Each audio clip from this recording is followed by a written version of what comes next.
while the Mavericks have gone quiet so far as of late in free agency, and most of Mavs fans don't like the idea of that going on right now because, well, I want Goran Dragic, but that's not the here nor there. The Mavericks still made some signings, and we can go over a few of those, and some in, well, a couple, including this player here that we're going to talk about, gives the Mavs something they didn't have a whole lot of last year, outside of a 3-and-D type of guy, and that's depth, simply put.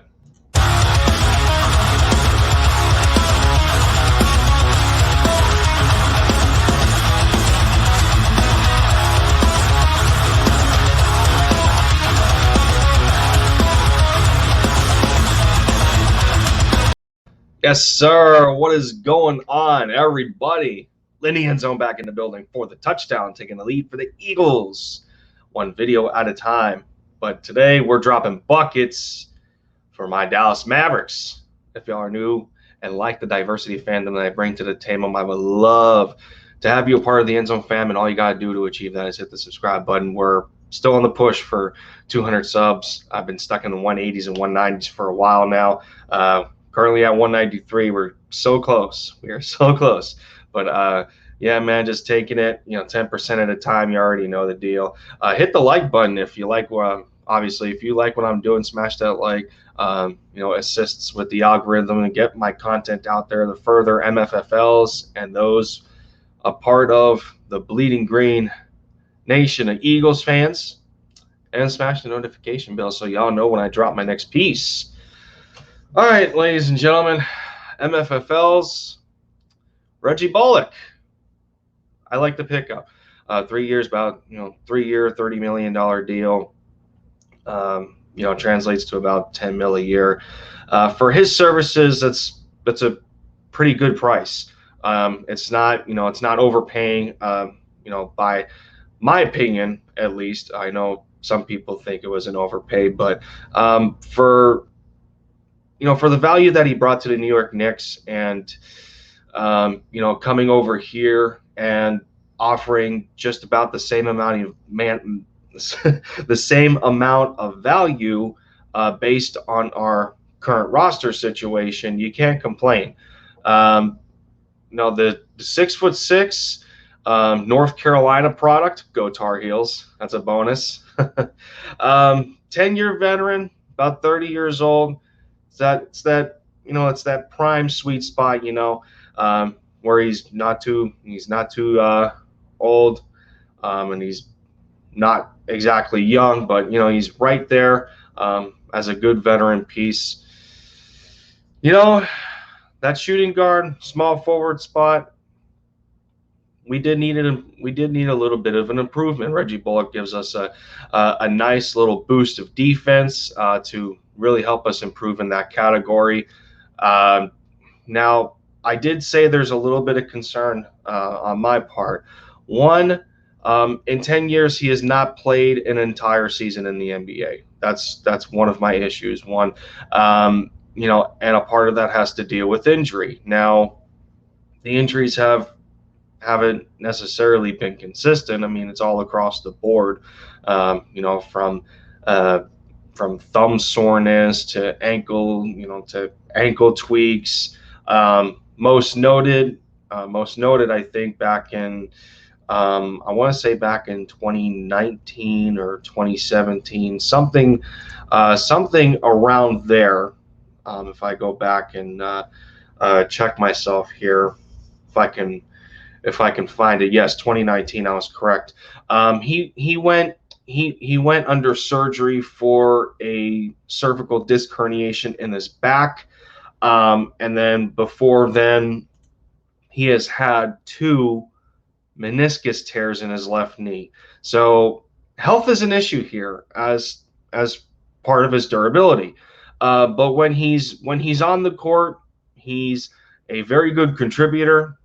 In 10 years up to this point in the NBA, he has averaged the second most minutes of his career for the Knicks last year at 30 a game.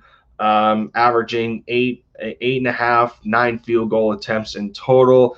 He averaged 6 3-point attempts, tallying to his third best 3-point percentage in 10 years at 41%. His best came in 2017 with the Detroit Pistons. Only the difference was that was on 4.5 attempts as opposed to 6. He shot 45%.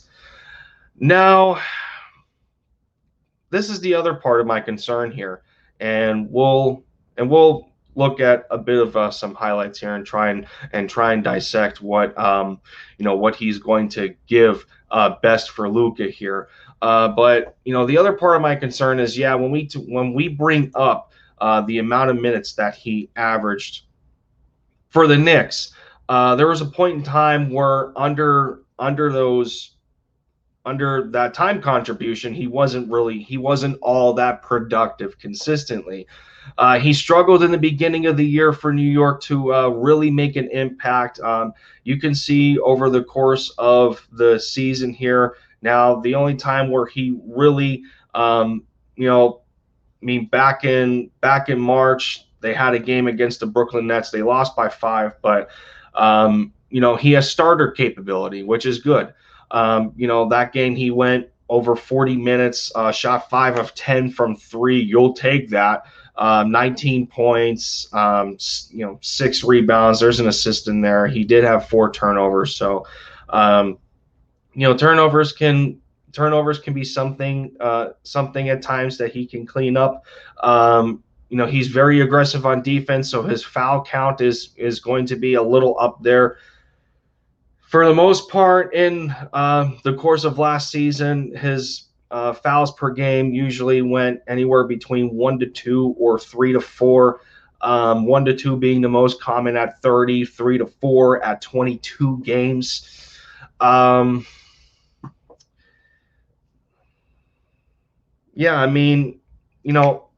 of that, like I said, the contributions thing here in the amount of minutes that he's given a game, it really ramped up over the course of the end of the year. I would say around the mark of April is when Reggie Bullock has started to emerge as a more consistent contributor for the New York Knicks. It was about 50 some games in. That's where he really started to shine. I mean, you see a 22-point game. That was in 27 minutes, one of his more efficient ones. He was 6 of 10 from 3, and then he follows that up the next game. He goes 5 of 10 from 3 in 31 minutes. So 22 points, 21 points. He had 24 against the Clippers. Back in May, he went 5 of 12 from 3. I mean, these are numbers that you'll definitely appreciate. But my problem is that sometimes when he's given a high amount of minutes, like if we go 25 plus and he's only giving you about 12 to 14 points, then that's a problem. So I think that's one thing Dallas will have to figure out here, especially if he ends up being a starter for the Mavericks. Is just trying to put him in positions where he can be most efficient. This way you can balance out the minutes, and being that we have the amount of depth that we're going to, you can keep some of these guys fresh. So let's see here. So I'm gonna share the screen of a quick series of highlights here now. Now we're going to mute this, and obviously there's no intentions of copyright here, so YouTube doesn't shut down another stream or video on me. But we're gonna look at some quick highlights here of one of his better games. This was the 21-point game I mentioned against the Miami Heat. He showed it. He showed up on offense. He showed up on defense. He had 4 steals this game. So we're gonna go over a little bit of this here, and we'll show you some things that really Luka can take advantage of, because there's a lot of offensive situations here that Luka would thrive on in attracting the double team and seeing the open man in the spot that he's supposed to be. So Julius Randle is going to bring up the ball here. They're going to try and stop him quick. As you can see, Reggie is going to get to a spot down here in the corner. Now you have the entire Heat defense focused on the ball. Kelly Olynyk doesn't necessarily get set here in time, but he thinks he knows where Julius Randle is going with this. But still, Reggie is going to set up in the corner here. This is the very beginning of the game.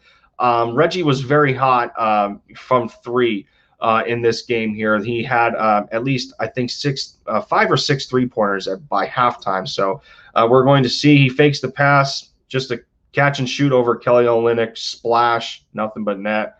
Good shot there. So we're going to get another offensive setup here. You're going to see Julius Randle taking it here around the baseline. So all Reggie is going to do is he's just going to watch the play unfold here. As you can see, it looks like not sure if this is Kendrick Nunn here or not, but you got 2 defenders watching Julius Randle here. Duncan Robinson is just overshadowing 6. But he's going to pay attention to what's going on. Being that if Kelly Olynyk gets beat here, there's really no one under the basket at this point in time. So you got to make sure that you have an extra crash defender to prevent an easy bucket for Julius. But all Julius is going to do here is back Kelly Olynyk down. Reggie gets into a spot again for a good open shot. For the most part, that was open, and it's just catch and shoot. So here we go again. You have 4 Heat defenders towards the top of the key. So all Reggie is going to do simply is just sit behind the defense and get another open look. I mean, this is the sort of thing that Luka would thrive off from. Now that's 3 threes already. That's 3 threes already in the first about 4 minutes.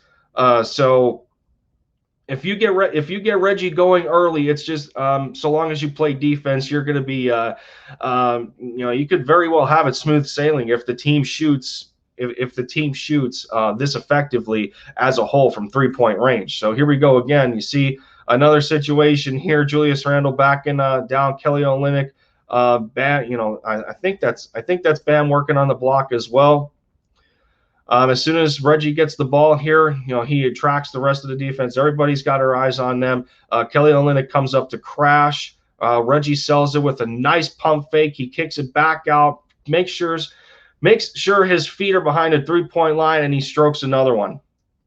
So here we go. This is a bad offensive set for the Miami Heat. No, Reggie is not afraid to get in there defensively. So now here he goes. Perfect, perfect sneak on the double team there. That was Taj Gibson on the defense, I believe. Good set there, and he gets his second steal. So another catch and shoot. Knows he has space. Kelly Olynyk is late to the contest, and there's another 3. I mean, this, you can only imagine by watching some of these highlights here that there's a lot of elements that Luka can thrive from. Again, there's a situation where we just seen 6 over around the perimeter here, getting double teamed, and now the ball gets swung around. So in this case, you would take this kind of a cross-court pass, and Reggie again is in another good spot here. So he's just going to take it, catch and shoot. Bam is late, nothing but net, just rolls around in there. Here we go, another defensive set here. Jimmy Butler has to force the pass back out. Reggie just gets in the passing lane. Simple as that. Another opportunity. Not afraid to play defense here, but yeah. Yeah, that's the last thing you want to see. You got to make a layup. That's an easy layup. Tyler Hero didn't do much there. You got to get that layup over him. But had a guy behind, clean up the mess. So here we go again, just taking advantage of the lack of a defensive presence there. Bullock, another 3. I believe that was his 6th 3-pointer. So here we go. Swing around pass.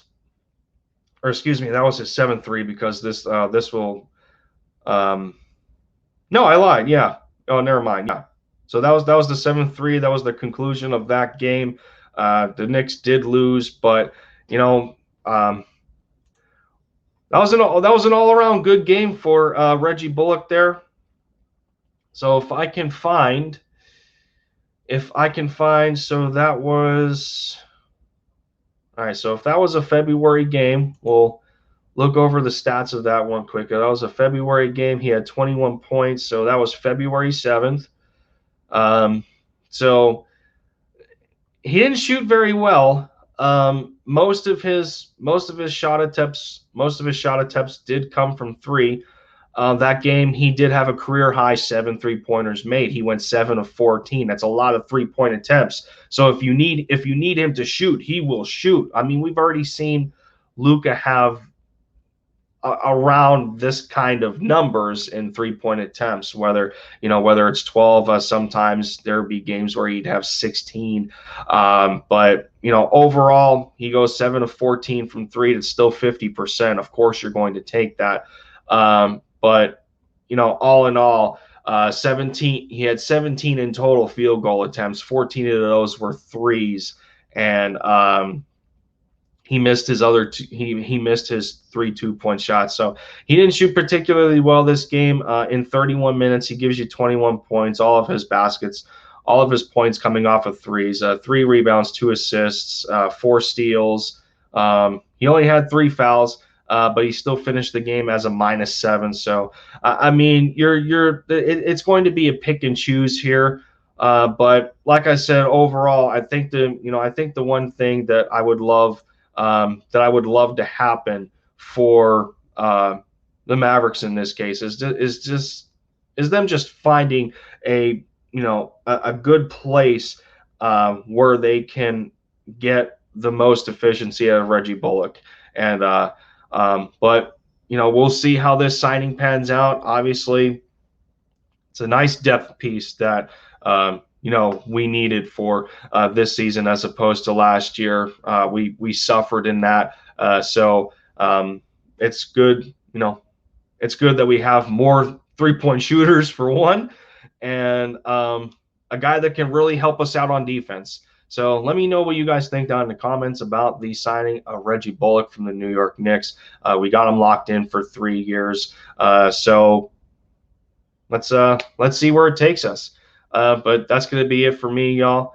Appreciate you sticking around to the end of the video. I'm beginning to lose ways to thank y'all. I mean, it's pretty simple to. I wouldn't say pretty simple, but yeah, I'm just losing my train of thought at this point. But I'm gonna get out of here. Appreciate y'all once again. This has been Lindy. Fly Eagles, Fly Bleed Green. MFFLs, go Mavs. Take care of y'all selves, and see you soon.